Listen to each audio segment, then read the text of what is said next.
Assalamualaikum warahmatullahi wabarakatuh.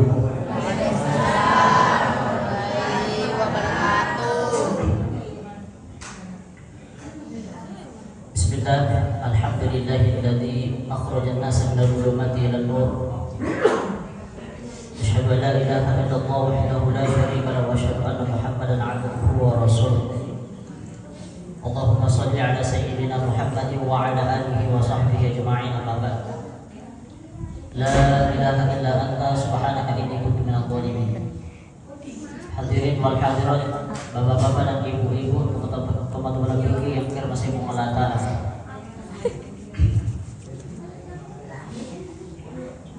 Di dalam memahami hadis Rasulullah SAW itu penting, tetapi perlu ada proses yang panjang. Karena memahami hadis Rasulullah SAW hanya sebatas pada terjemahan saja, kadang pengertiannya masih rancu kurang tepat. Misalnya ada hadis yang mengatakan idza jaa Ramadan futihat abwabul jannah wa ghulliqat abwabun nar wa sufida syayatin. Kalau datang bulan Ramadan, pintu-pintu surga itu akan dibuka dan pintu-pintu neraka itu akan ditutup. Wa sufida syayatin, dan para setan itu dibelenggu. Atau misalnya dalam riwayat lain diksinya wasul silat syayatin, setan itu dirantai. Jadi hadis ini Pak Ibu, kalau kita memahami hanya sebatas pada terjemahan saja, pasti akan terbayang, oh setan itu dikurung di dalam kurungan. Padahal bukan seperti itu Pak Ibu. Ini namanya majas di dalam hadis, metafora di dalam hadis. Berarti masih ada setan. Kalau bulan Ramadan banyak setan Pak Ibu. Seperti yang saya pernah bilang kemarin, setan mantap apa tahu? Atau mantap apa setan? Jadi masih banyak setan yang berkeliaran di bulan Ramadan. Apa maknanya wasufida syayatin? Setan itu dibelenggu. Maknanya adalah di dalam bulan Ramadan, itu di dalam kitab Fathul Qadir kalau tidak salah, yang ditulis oleh Andre Gurunta Imam Asy-Syaukani. Beliau mengatakan bulan Ramadan itu disebut bulan Ramadan karena di situ bulan terbakarlah semua dosa-dosa kita. Jadi kalau bulan Ramadan Pak itu bulan pembakaran, bulan pemusnahan. Apa yang dibakar di dalam bulan Ramadan yaitu dosa-dosa kita yang dibakar oleh amalan-amalan baik kita. Jadi di dalam bulan Ramadan maka dari mana tuh Pak Ibu tempetan? Semua takwa kita, iman kita di bulan Ramadan itu matang dari mana? Sehingga syaitan itu tidak mampu menggoda, makanya mereka merasa terbelenggu. Nah, inilah maknanya hadis itu. Hadirin jamaah yang dimuliakan Allah Subhanahu wa taala. Nasa Nabi tak kullu ummati yadkhuluna al-jannah illa man aba.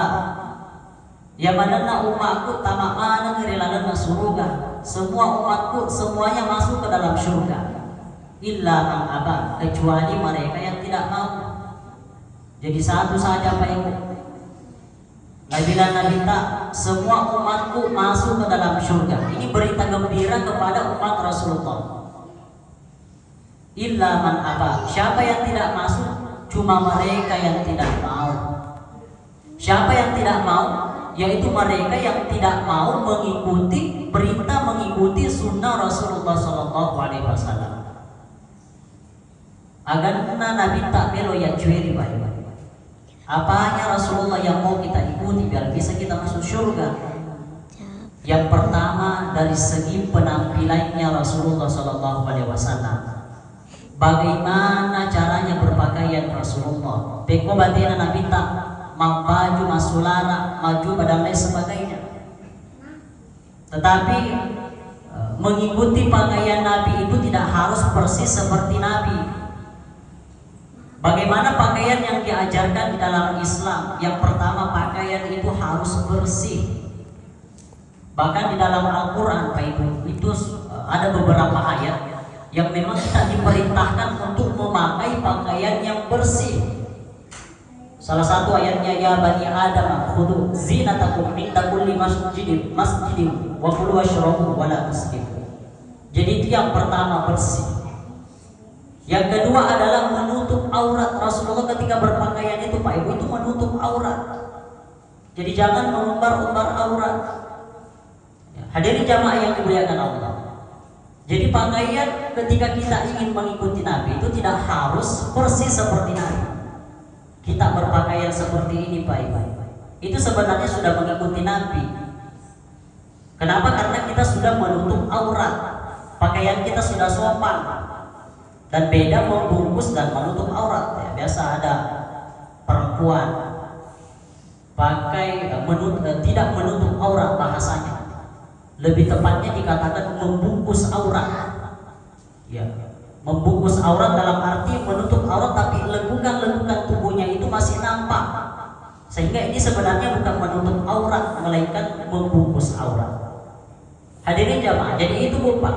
Jadi mengikuti pakaian Nabi itu tidak harus seperti Nabi. Pakaian di dalam Islam itu hanya ada beberapa syarat. Kalau sudah terpenuhi syarat ini, silakan berpakaian seperti itu. Yang pertama, menutup aurat. Yang kedua adalah sopan. Yang ketiga adalah tidak menyerupai pakaian lawan jenis. Misalnya bapak-bapak berpakaian jangan sampai pakai pakaian perempuan. Jadi seperti itu juga ibu-ibu jangan sampai memakai pakaian yang menyerupai pakaian laki-laki. Itu dilarang oleh agama. Itu syarat berpakaian. Itu yang pertama Pak Ibu. Yang perlu kita ikuti Nabi adalah penampilannya. Rasulullah itu selalu menutup aurat. Kalau sekarang kebanyakan cuma perempuan yang selalu menutup aurat. Laki-laki pun juga perlu Pak Ibu untuk menutup aurat. Kami di pondok pesantren itu calon itu yang masulah pojok masuk asrama. Kecuali masuk karena biasa juga ada itu santri. Kalau sudah tengah malam, ada yang agak pagi, ada yang agak buruk tahu. Masulah lalu memang boxer masuk Joko WC. Ya. Tapi itu namanya pembinaan. Masuk pondok pesantren itu sebenarnya bengkel. Di bengkel ya anak. Pada waktu upaya ko ibatama imotor tak ko bengkel. Biasa nulis jama pak bengkel biasa tuh deh. Oh nulis jama ini makasih motor tak pe. Hadirin jamaah yang dimuliakan Allah Subhanahu wa taala. Yang pertama, yang kedua yang perlu kita ikuti dari Nabi adalah sifat-sifat Nabi kita. Jadi ada beberapa sifat Nabi Bapak yang perlu kita ikuti. Ya maka silada ipak dibola di aku mengeta. Yang pertama adalah Rasulullah itu siddiq. Rasulullah itu tidak pernah berbohong Pak Ibu. Dia kena benar. Jadi jangan berbohong. Qulil haqqu walau kana murran. Katakanlah yang hak meskipun itu pahit. Nasabah, kalau ada apa kamu Pak? May garifan lawan ngata. Narfa purawi beli. Ya pada pajak mak beli kumatin roy. Ya nanti nama tiro, mak pisahan mak beli. Kadang kita remehkan dengan hal-hal seperti itu Pak.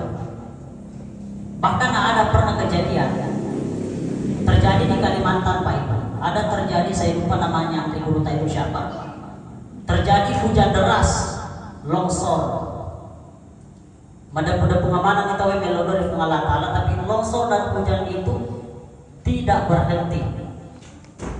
Sekali nak Andre Guru tanah turun tangan melodoang, furana melodo yo Andre Guru tak lupa. Faja bosi de faja longsor. Ini barangkah doa yang digunakan. Ditanya loh oleh para masyarakat pada saat itu, tapi kenapa bisa kita langsung berdoa langsung dikabulkan? Maka dari berunta ditulis lagi. Mungkin karena saya tidak pernah berbohong sampai sekarang. Jadi Bapak Ibu jangan sampai kita remehkan yang namanya bohong ini. Itu bisa membuat doa kita sulit untuk diterima oleh Allah Subhanahu wa taala. Maka dari itu jadilah orang yang jujur. Jadi polisi jadilah polisi yang jujur. Jadi tentara jadilah tentara yang jujur. Jadi dokter jadilah dokter yang jujur. Jadi padang kaki Pak Ibu jadilah pedagang yang jujur. Makanya itu materi Allah tak Aga bantuanan tumatrolo ta magkana adang ka nabi kitenya magkana ibalusin po gagay pa ibode. Yang ibalusin po gagay pero tanda ini. Maksudnya adang ka nabi ko berarti jujurlah dalam berdagang. Aja ta maciko-ciko mabalu. Sama may kabupa mabalu. Jujur. Nasa kalian tapi ternyata berbohong. Mabalu rambutan manis.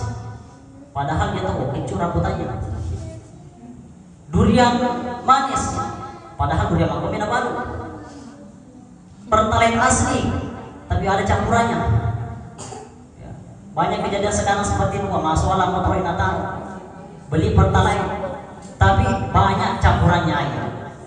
Gak tahu itu siapa yang berbohong di balik ini semua. Hadirin jamaah yang dimuliakan Allah Subhanahu wa Ta'ala. Ya, biasanya kejadian bupa, pangeli si bawa pak balu, si pak bele-bele. Sifat tongko-tongko. Siaga dina saudara 100 sepuh. Ai dia kada wadi 50 na sepuh. Ai dia narapi modal na kasi 50 ni sepuh na ling. Doga mali 100 sepuh. Dito si nagana duwi ko. Akin ali sa papalu pangalide. Di sa pangalide magkade papalu kay ala di fungaji ala ni. Na pera palu na pada makre dendre dinarafi modal yang kode pada narafi modal aja tak kira betul nanti nawajai hujan 100 sebulan padahal makanya dari negara duit ini asa simpan mengkotong penimpa baru sebab pengerti. Hadirin jamaah yang dimuliakan Allah Subhanahu wa Ta'ala, itu yang pertama, jadilah orang jujur. Yang kedua, sifatnya Rasulullah yang harus kita ikuti adalah jadilah orang yang amanah. Ya. Kita harus jadi orang yang amanah ketika diberikan amanah. Apa dampak buruknya Pak Ibu? Ketika kita tidak amanah, ada dua yang paling transparan dampak buruknya. Yang pertama, madosani iman yang koyang tungkai. Yang kedua, kalau kita tidak menjadi orang yang amanah, kepercayaan masyarakat itu akan sulit ada. Dia nama tempuh tawi politik. Orang akan sulit mempercayai kita kalau kita tidak menjadi amanah. Jadi pemimpin, jadi presiden, jadi gubernur, jadi bupati, jadi desa dan lain sebagainya. Tokoh masyarakat harus menjadi amanah. Kenapa? Kalau kita tidak amanah menjadi pemimpin, maka masyarakat tidak akan memberikan kepercayaan kepada kita. Bali bola tertariki amanah, tapi kita tidak amanah, maka tetangga kita akan tidak percaya lagi dengan kita. Itu pentingnya amanah, itu dampak buruknya amanah. Itu yang kedua. Yang ketiga adalah tabligh, menyampaikan, itu sifat Nabi. Perlu ibu pak sani mampang aja kilori DC. Dakwah itu bukan profesi. Maka dari itu apapun profesi kita, maka kita wajib berdakwah. Mampang aja oleh decing ibu pak tehnya bawa jamaah pancarama. Tehnya bawa bukan cuma pekerjaan pendakwah ustaz, tetapi jamaah-jamaah tak mana untuk saling mengingatkan lori decing. Kenapa kita perlu berdakwah? Karena ketika kita membiarkan kemungkaran terjadi di sekitar kita Pak Ibu, maka bisa saja nanti orang yang berbuat kemungkaran itu ketika diazab oleh Allah Subhanahu wa Ta'ala, wedding ini Pak Ibu makasini sempajan tak tapi nak kena toki, makasini baca Quran, makasini sedekah, makasini puasa tapi nak kena toki. Maka karena kita membiarkan kemungkaran itu terjadi, kita bisa mengambil contoh Pak Ibu. Jok kaki makai pegalu, biasa kita pakai pegalu, makai di bawah 3 kali. Ibu-ibu paling tanai, apa bapak ya tanai cakaru dosa sedih. Ibu-ibu biasa pakai pegalu, biasa pakai pegalu bapak-bapak sih. Pakai pegalu ki, patalan tu biasa naikin ni bere-bere, relah. Akhirnya non pas jonga kimi tayasa ko ternyata ang kasarama yasa. Leso di malaminya tanah. Nampak itu yoroladi mo pak mate manang ni. Maju taral padahal cekting rodendre mikiki. Begitu juga perumpamaannya. Satu yang berbuat dosa di sebuah kampung Pak, satu yang berzina di sebuah kampung, satu orang yang tidak sholat di sebuah kampung. Ketika turun azabnya Allah Subhanahu wa Ta'ala, buat di mana kita kena. Maka itulah pentingnya kita saling mengajak kepada kebaikan. Bahkan Rasulullah mengatakan, "Marra'a minkum munkaran," kalau kamu melihat kemungkaran, falyughayyir biyadi, cegahlah dengan tanganmu. Ya. Bineta pak dena sempajang, cegahlah dengan tangan. Campak-campak musubui. Oto mas sempaja subuh. Bangun sholat subuh. Yang kode noto api kengiwai. Kode banoto sisa isi mate. Bolos sisa wai. Kode mu banoto kata Rasulullah fa'ilam tastati, kalau kamu tidak mampu fal yughayir fabilisani, cegahlah dengan lisanmu. Anggota anak pada anggota majelis taklim kata pada maka dia fudagi kasih peneku suruh-suruh mas sampaja kebetulan itu mas sampaja gitu semak pada magar makudu. Kalau tidak mampu fa'ilam tastati fa biqalbi, serahkan kepada Allah. Ini jalan terakhir Pak Ibu. Kalau kurang yang kuragai, pura dicampak-campak, benede pura dicampak-campak, lakai demu fadero mas sampaja. Serahkan ibu pengelatara, maka puang. Pura dikasih campak-campak, bene kunciamu fajoka mas sampaja. Pura di mopi ke wai usiran di wai si mantek ciamu fajoka mas sampaja. Mangko koi puang, ini menibawa loki malai ala bawan ni. Loki sele-sele bawan ni. Wabillahi taufiq wassalamu. Assalamualaikum warahmatullahi wabarakatuh.